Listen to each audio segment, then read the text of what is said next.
Sur ma chaîne, je vais vous faire votre carte de vos vérités cachées pour aujourd'hui. Donc, je vous demande de prendre bien ce qui résonne en vous avec discernement et libre arbitre, d'accord? Parce que ça peut ne pas parler à tout le monde. Alors, ça va vous parler de vos motivations quand même réelles, des craintes enfuies, besoins ignorés, désirs refoulés. Êtes-vous prêt à y faire face, à accepter que vos vérités cachées soient mises à jour et à cesser de laisser vos peurs vous contrôler? Cette carte, elle va vous accompagner, d'accord, dans la prise de bonnes décisions et dans la connaissance de vous-même. Allez, c'est parti. Je les mélange et j'en tire une.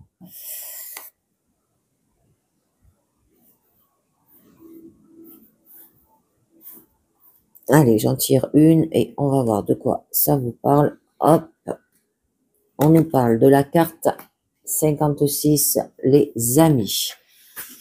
Alors, 56, la zone de confort. Je crois qu'on l'a déjà eu. Donc, c'est que vous ne voyez pas clairement qu'une si grande partie de ce que vous faites révèle de votre aversion pour l'inconnu.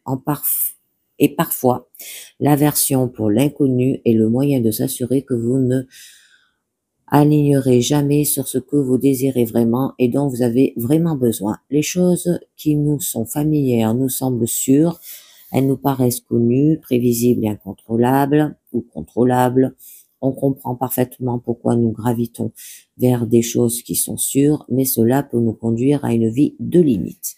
Lorsque nous sommes familiers avec quelque chose, une culture par exemple, nous avons tendance à avoir une aversion pour le contact ou l'utilisation d'idées, de pratiques, de produits et même de connaissances qui existent en dehors de cette culture.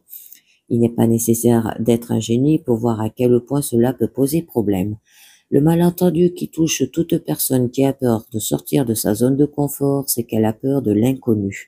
Le savoir est souvent utilisé par l'ego pour se protéger des mers houleuses de l'incertitude.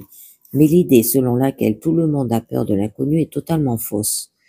Vous ne craignez pas l'inconnu. Si nous avons vraiment peur de l'inconnu, les bébés auraient peur de tout et ce n'est pas le cas. Ce que nous craignons, c'est ce que nous projetons dans l'inconnu en nous basant sur nos expériences intérieures.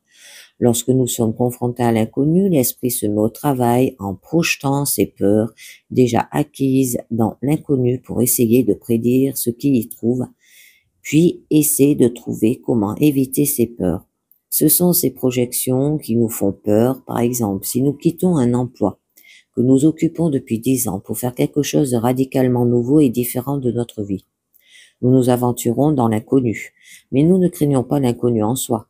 Nous craignons l'échec potentiel et l'humiliation que nous pourrions connaître sur le plan social en nous aventurant dans l'inconnu.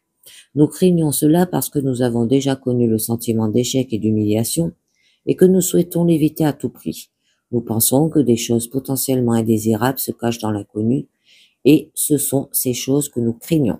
Si nous apprenions à ne pas projeter nos craintes dans l'inconnu, il ne sera plus effrayant. Si vous avez tiré cette carte, vous utilisez votre peur des choses pour vous imaginer exister en dehors de votre zone de sécurité pour valider votre choix de rester dans votre zone de sécurité. Vous êtes donc prisonnier de votre propre refus, de vous sentir mal à l'aise, sortir de votre zone de sécurité, qui est ce que vous devez faire en ce moment, implique que vous soyez prêt à éprouver un malaise, un bénéfice de votre propre croissance. Vous savez probablement déjà ce que vous devez faire au lieu de rester dans votre zone de confort. Vous êtes sûrement conscient de ce que vous évitez, mais vous ne savez pas exactement pourquoi vous le faites. Par conséquent, une fois que vous avez identifié les mesures que vous devez prendre qui se situent en dehors de votre zone de confort, ce qui vous semble extrêmement pour l'instant, vous devez la prendre, les amis. Donc là, quittez votre zone de confort. Hein. On vous parle de la zone de confort. Et bien voilà les amis, c'est terminé pour cette carte de vos vérités cachées. J'espère que ça vous a parlé. Pensez à mettre un pouce si ça vous parle bien sûr. Et je vous dis à très bientôt. Ciao, bye bye.